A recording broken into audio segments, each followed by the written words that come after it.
La Russie n'a pas seulement proposé des armes, elle a offert bien plus, un plan pour se libérer de l'emprise occidentale. En pleine tourmente géopolitique, 3 pays africains du Sahel ont franchi une étape historique en expulsant les troupes françaises, un acte audacieux qui marque une rupture avec des décennies de domination coloniale.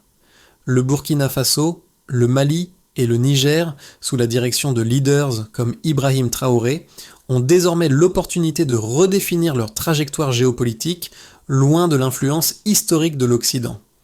Les 3 pays du Sahel ont pris une décision audacieuse et risquée: expulser les troupes françaises et rompre leurs relations stratégiques avec l'Occident.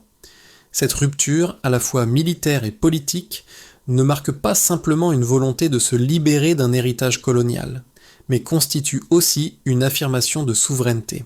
Ibrahim Traoré, au cœur de ce mouvement, devient un symbole de cette nouvelle direction. En tant que capitaine du Burkina Faso, il représente une génération de leaders africains qui cherchent à réécrire l'histoire de leur pays loin de l'influence française et occidentale. Cependant, les enjeux sont colossaux. Ces pays risquent de se retrouver isolés, confrontés à des défis de sécurité interne et externe. Leurs décisions pourraient conduire à une plus grande autonomie, mais aussi à des conflits géopolitiques régionaux. Le soutien militaire occidental, jusque-là crucial pour lutter contre le terrorisme et les insurgés, n'est plus garanti. La question demeure: cette autonomie récemment acquise sera-t-elle viable à long terme ? Le risque est élevé, mais pour Ibrahim Traoré et ses homologues, l'enjeu est la liberté et l'avenir de la région. Dans ce contexte de rupture et de recherche de nouveaux alliés, Ibrahim Traoré incarne-t-il l'espoir d'un avenir stable pour ces nations, ou est-ce une erreur stratégique de trop ? La décision de ces pays de se tourner vers la Russie est plus qu'un simple renversement militaire. C'est un défi direct à l'ordre mondial dominé par l'Occident, mais également une tentative d'atteindre une nouvelle autonomie. En expulsant les troupes françaises et en cherchant de nouveaux partenariats avec la Russie, ces pays soulignent une volonté de prendre leur avenir en main, loin des stratégies imposées par les anciennes puissances coloniales. Depuis des décennies, la France a maintenu une forte présence militaire au Sahel, justifiée par la lutte contre le terrorisme et le maintien de l'ordre régional. Mais cette présence a également été perçue par beaucoup comme un instrument de contrôle et de dépendance. Les pays du Sahel, tout en recevant une aide militaire et financière, ont souvent dû se conformer aux exigences occidentales, souvent au détriment de leur propre souveraineté.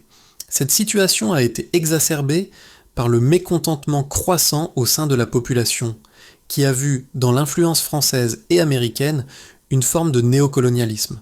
Le Burkina Faso, le Mali et le Niger ont ainsi pris la décision de se débarrasser des troupes étrangères, une démarche radicale qui montre une rupture claire avec les politiques coloniales du passé.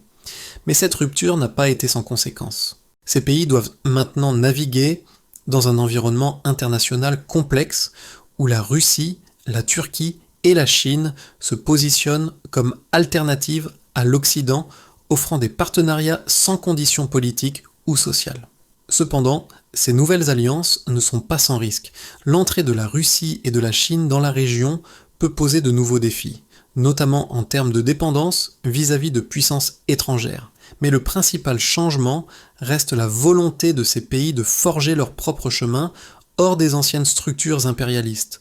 Cela pourrait redéfinir le Sahel, mais surtout ouvrir la voie à une Afrique plus autonome, prête à repenser ses relations internationales. L'avenir de la région dépendra de sa capacité à maintenir cette autonomie sans sacrifier sa sécurité et son développement. Ibrahim Traoré, le capitaine du Burkina Faso, incarne ce mouvement de rupture avec l'ordre postcolonial. Son ascension en 2022 ne résulte pas seulement d'un coup d'État militaire, mais d'une profonde insatisfaction avec l'incapacité de son prédécesseur à mettre fin au massacre et à stabiliser le pays. Sous sa direction, le Burkina Faso a pris une position audacieuse en expulsant les troupes françaises, marquant ainsi un tournant majeur dans la politique du pays et du Sahel dans son ensemble. L'impact immédiat de cette décision est significatif. Traoré, en tant que leader, envoie un message fort. Il n'acceptera plus de directives étrangères dictées par l'Occident. Le rejet de l'influence militaire française symbolise une volonté de contrôle et de souveraineté, mais aussi de réinvention des relations internationales. Ce choix s'inscrit dans un contexte où les précédents dirigeants du Sahel, confrontés à des défis sécuritaires de plus en plus graves, ont souvent cherché une aide militaire sans chercher à rompre avec l'ordre ancien. Ibrahim Traoré, en revanche, incarne l'idée de briser ce cycle de dépendance. Le leadership de Traoré, tout comme celui de ses homologues au Mali et au Niger, sera mis à l'épreuve. Dans un environnement où l'instabilité politique et les menaces djihadistes restent omniprésentes, il devra naviguer prudemment entre la quête d'une autonomie stratégique et les pressions internes et externes. Toutefois, sa position est claire. Il veut libérer son pays de l'influence coloniale et construire un futur où les décisions sont prises par le peuple burkinabé et non dictées par des puissances étrangères. Ce premier pas vers l'indépendance est un tournant pour la région et les premiers résultats de ce choix se feront sentir dans les mois à venir. Les conséquences de cette décision, si elle est couronnée de succès, pourraient résonner à travers tout le continent africain. La situation géopolitique du Sahel a évolué rapidement depuis l'expulsion des troupes françaises. Cette décision s'inscrit dans un contexte de tensions croissantes entre les puissances occidentales et les gouvernements du Sahel, marqué par l'échec des stratégies militaires menées par la France et les États-Unis pour stabiliser la région. En 2020, le Mali a été le premier à subir un coup d'État militaire, mené par des officiers mécontents de la gestion de la situation sécuritaire. Après ce renversement, le Mali a commencé à chercher des alternatives à l'influence militaire française, et cette tendance s'est intensifiée avec l'arrivée de Ibrahim Traoré au Burkina Faso en 2022. Traoré, en tant que jeune capitaine, a pris le relais après l'échec de son prédécesseur à contrôler les violences dans le nord du pays, un défi majeur pour l'État. La première action de Traoré fut de dénoncer publiquement les opérations militaires françaises au Burkina Faso, affirmant que la France ne faisait pas assez pour protéger les civils contre les groupes djihadistes.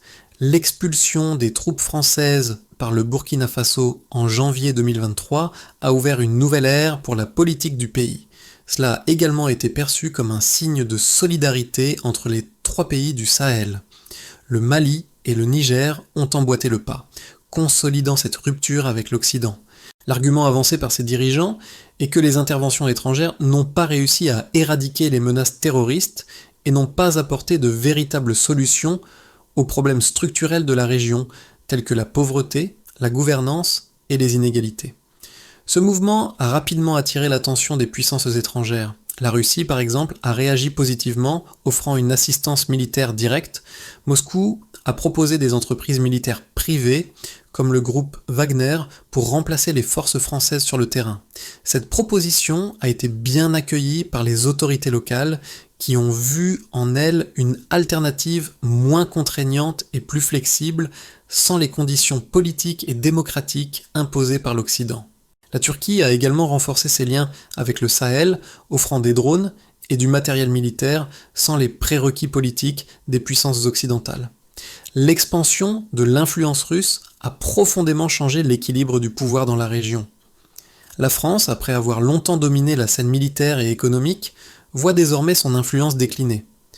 Ce recul a des conséquences immédiates, car Paris perd l'accès stratégique aux ressources du Sahel, notamment l'uranium du Niger, dont il dépendait pour son approvisionnement énergétique. Les États-Unis, quant à eux, ont tenté de maintenir leur influence à travers des partenariats sécuritaires et de renseignement. Mais ces efforts semblent de moins en moins efficaces face à la montée en puissance de la Russie et des pays comme la Chine, qui élargissent leurs partenariats économiques dans la région. Alors que la stabilité sécuritaire reste fragile, ces changements ont aussi des répercussions économiques.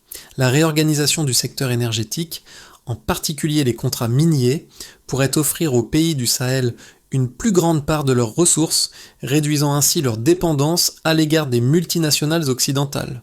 Mais la question reste, ce modèle d'autonomie par l'alignement avec des puissances comme la Russie sera-t-il viable à long terme ?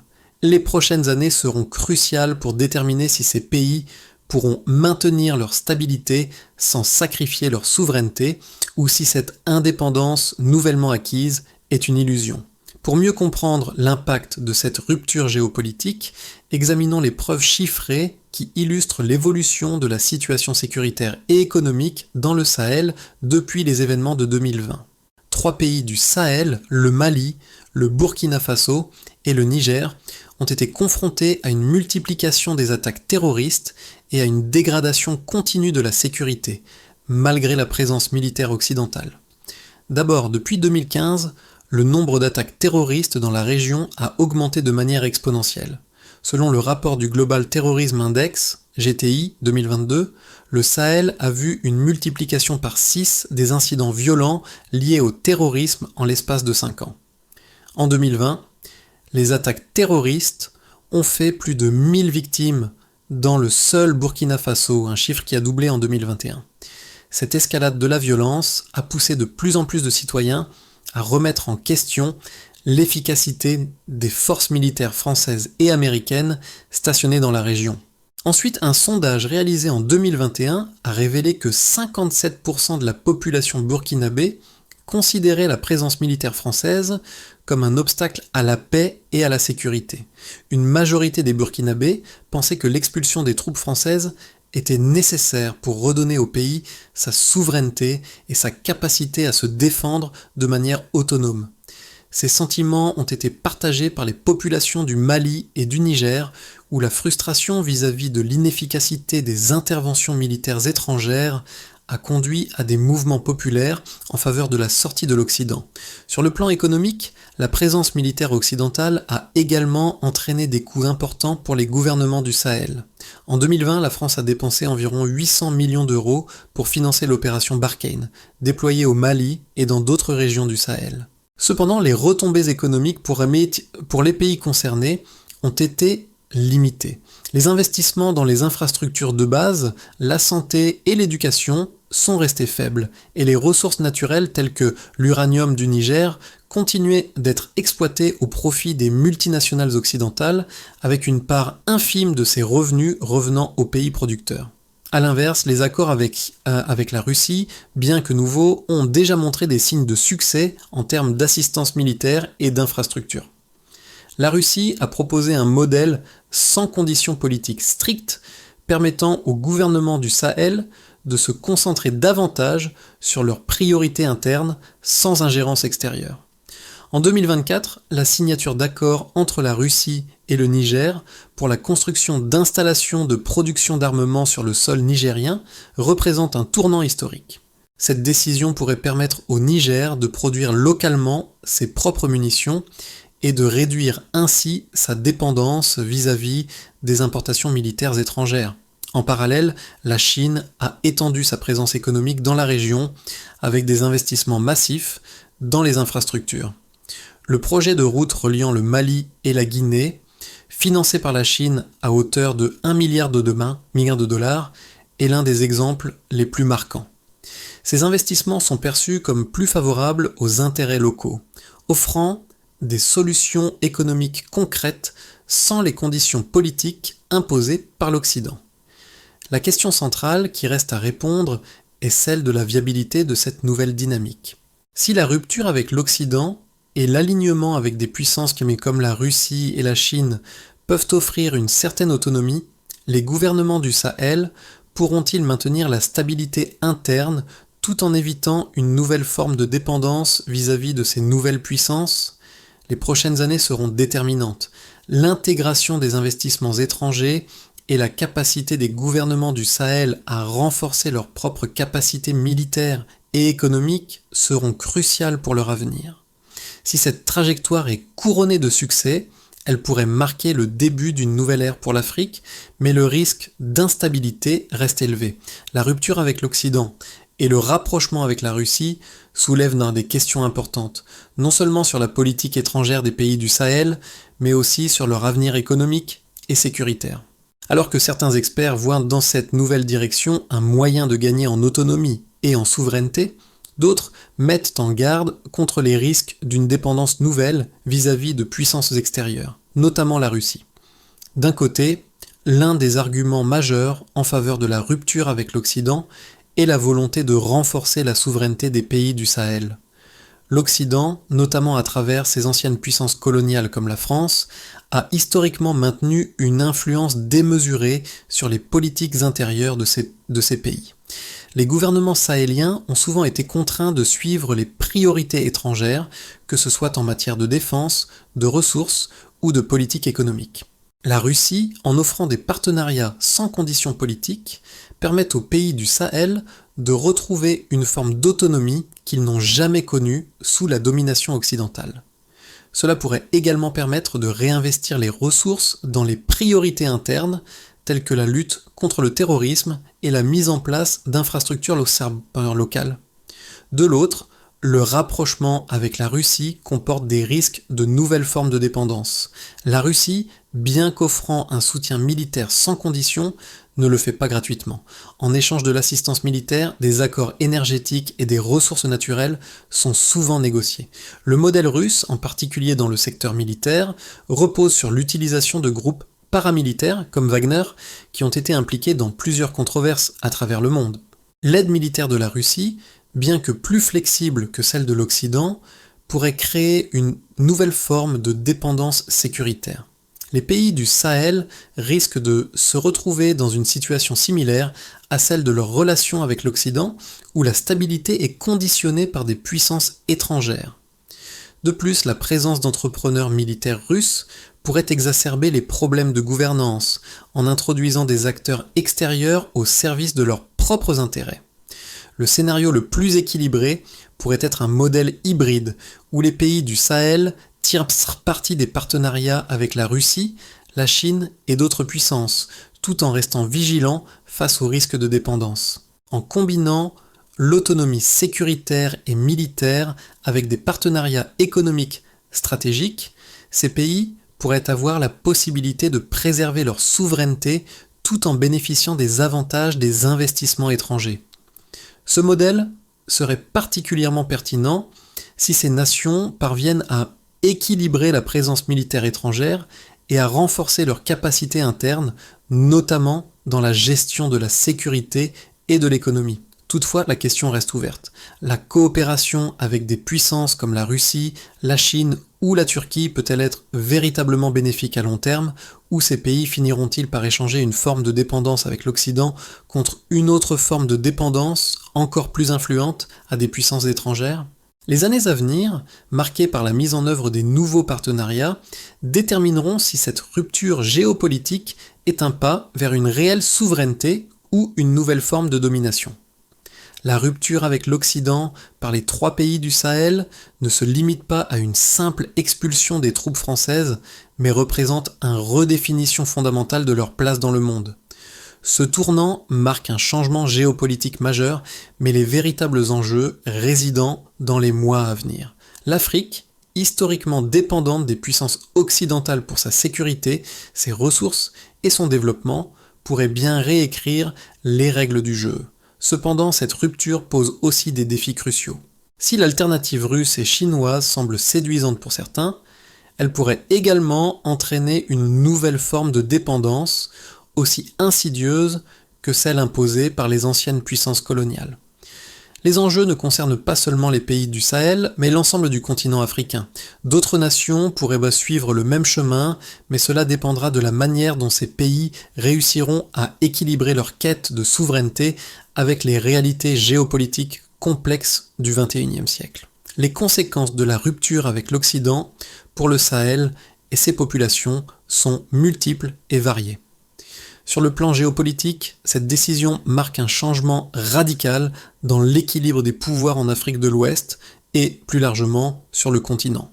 La France, après avoir maintenu sa domination militaire et économique dans la région pendant des décennies, voit son emprise se relâcher. Le retrait des troupes françaises n'est pas seulement une perte symbolique, mais aussi une perte stratégique importante.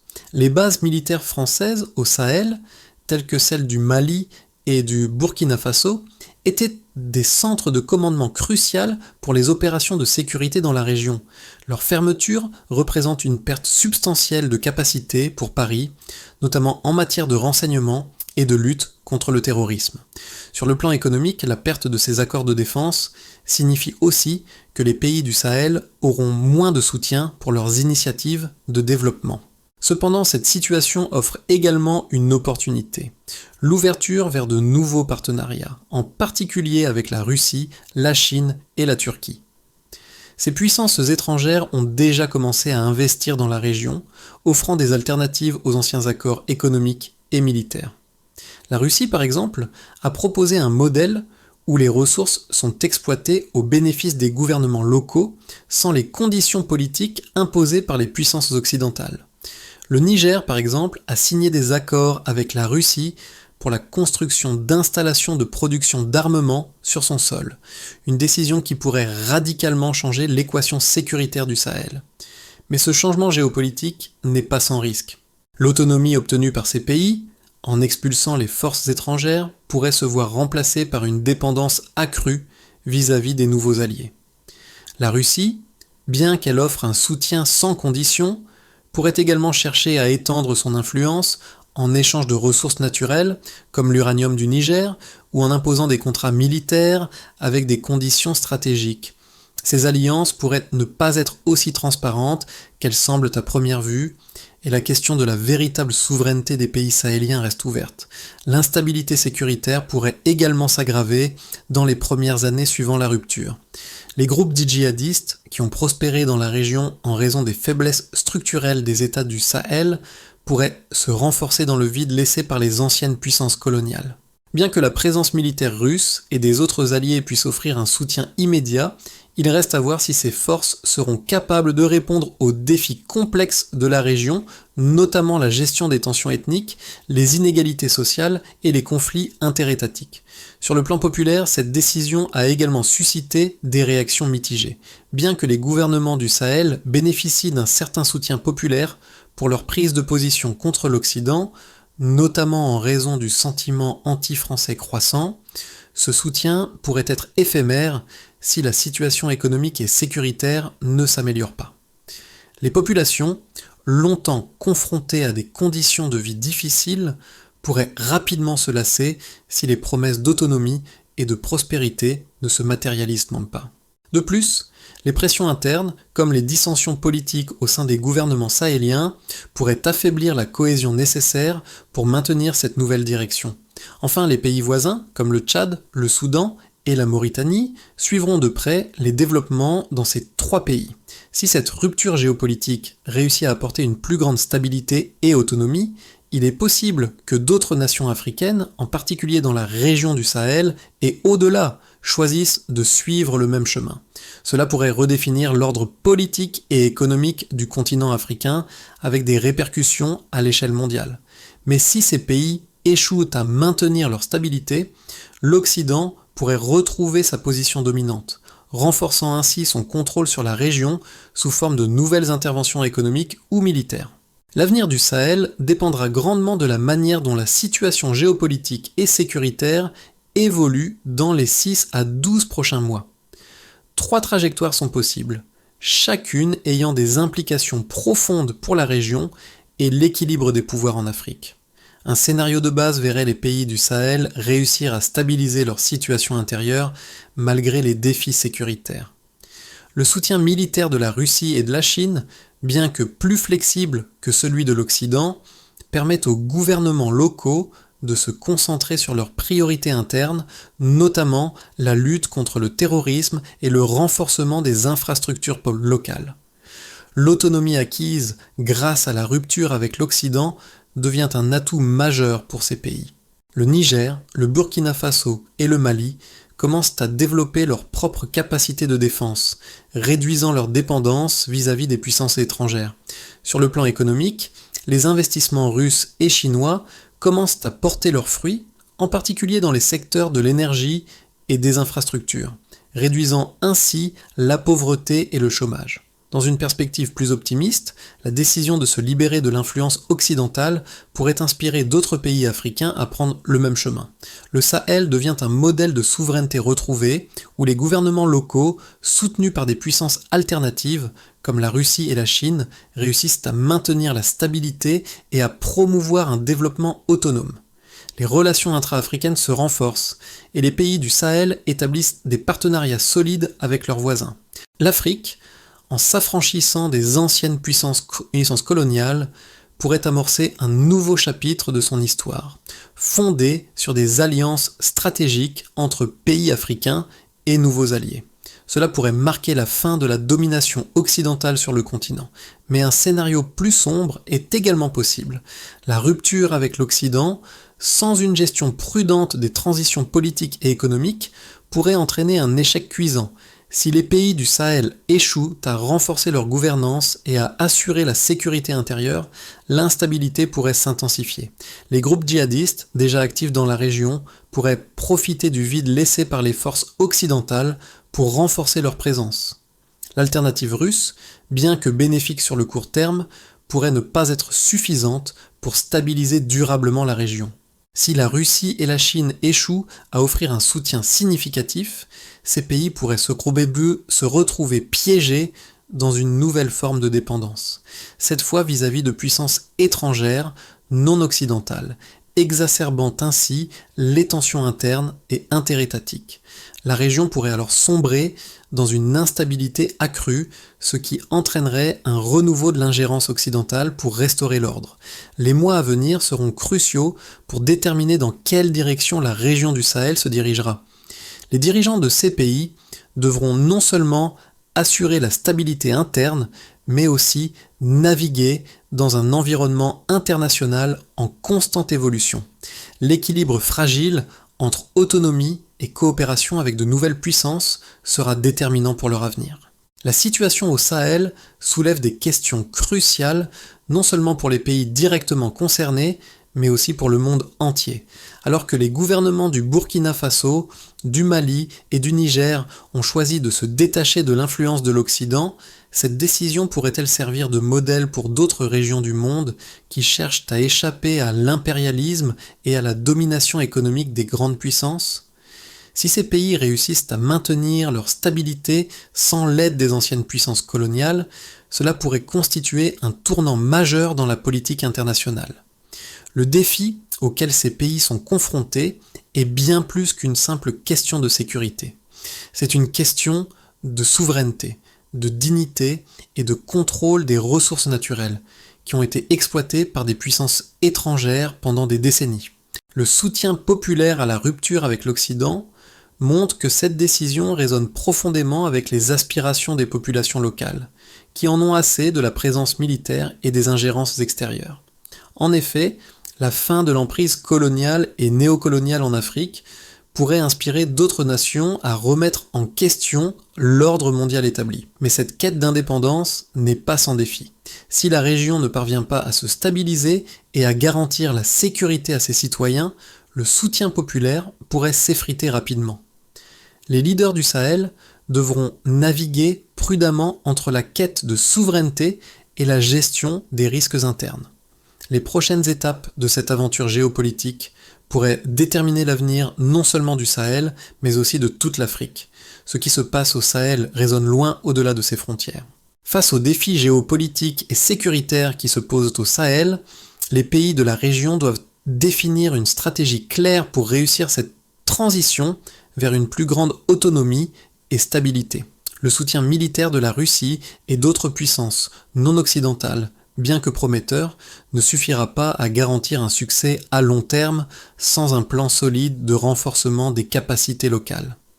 La première étape essentielle est de renforcer les institutions politiques et judiciaires locales pour garantir une gouvernance stable. Les dirigeants du Sahel doivent s'assurer que la transition vers l'autonomie ne soit pas uniquement une rupture symbolique, mais qu'elle soit accompagnée d'une réforme en profondeur des structures de pouvoir. Il est crucial de lutter contre la corruption, de promouvoir une plus grande transparence et de garantir la participation citoyenne à la prise de décision. En parallèle, la mise en place d'un cadre juridique solide qui protège les droits des citoyens tout en assurant la sécurité intérieure est primordiale pour garantir la stabilité à long terme. La deuxième étape consiste à diversifier les partenariats économiques et sécuritaires tout en veillant à ce que les investissements étrangers bénéficient directement aux populations locales. Cela inclut la création de partenariats avec des puissances comme la Chine et la Russie, tout en cherchant à réduire la dépendance vis-à-vis de tout acteur extérieur, qu'il soit occidental ou non. Les investissements doivent viser à renforcer les infrastructures locales, telles que l'énergie, les transports et l'agriculture, tout en créant des emplois pour réduire la pauvreté et l'instabilité. Enfin, la consolidation de la sécurité régionale est un impératif. Bien que les groupes djihadistes représentent une menace persistante, il est essentiel de développer des capacités de défense locale pour protéger les citoyens et maintenir la paix. Cela pourrait inclure la formation des forces locales, l'intégration de groupes paramilitaires, comme ceux proposés par la Russie, tout en veillant à ce qu'ils agissent sous la supervision des gouvernements locaux et non d'intérêts extérieurs. Ces 3 étapes clés permettront aux pays du Sahel non seulement de maintenir leur souveraineté, mais aussi de créer les bases d'un avenir plus prospère et sécurisé pour leur population. Ibrahim Traoré, en tant que leader du Burkina Faso, incarne l'espoir d'une nouvelle Afrique, un continent capable de redéfinir ses propres relations internationales et de tracer son propre chemin vers l'indépendance. Son ascension représente bien plus qu'une simple transition politique. Elle symbolise un défi direct à l'ordre mondial postcolonial, une affirmation du droit des nations africaines à disposer d'elles-mêmes. La rupture avec l'Occident, bien que risquée, est aussi une déclaration puissante. L'Afrique peut et doit choisir ses alliés en fonction de ses intérêts et de ses priorités. Ce changement n'est pas seulement géopolitique, il est émotionnel, car il touche profondément les aspirations des peuples sahéliens qui ont longtemps vécu sous l'ombre de puissances étrangères. En cherchant à se libérer de l'emprise coloniale, ces pays redécouvrent leur dignité et leur capacité à se gouverner eux-mêmes. Cependant, le chemin vers l'autonomie est semé d'embûches. Le Sahel doit non seulement faire face aux menaces extérieures, mais aussi aux défis internes de la gouvernance et de la stabilité. Si les promesses d'indépendance et de prospérité ne se réalisent ben pas, le rêve d'une Afrique souveraine pourrait se transformer en une nouvelle forme de dépendance. L'avenir de la région reste incertain, mais il appartient désormais aux leaders comme Ibrahim Traoré de faire de cette quête une réalité. Le Sahel est à un tournant. Le choix de ses dirigeants de rompre avec l'Occident pour se tourner vers des partenariats alternatifs soulève des questions fondamentales sur l'avenir de l'Afrique. Ce moment historique n'est pas seulement une rupture géopolitique, c'est une chance unique pour les peuples sahéliens de prendre leur destin en main et de refuser l'ancienne domination. Mais l'autonomie réelle est un processus long et complexe. Ce n'est pas seulement une question de changer d'alliance, mais aussi de construire un modèle de gouvernance capable de répondre aux besoins des populations tout en garantissant la sécurité et la prospérité à long terme. La route est semée d'embûches, mais elle offre aussi une opportunité de redéfinir la place de l'Afrique sur la scène mondiale. La question est désormais, les pays du Sahel réussiront-ils à maintenir leur indépendance tout en assurant la stabilité de la région? Et surtout, cette transition inspirera-t-elle d'autres nations africaines à suivre le même chemin? La réponse à ces questions pourrait bien façonner l'avenir de tout un continent.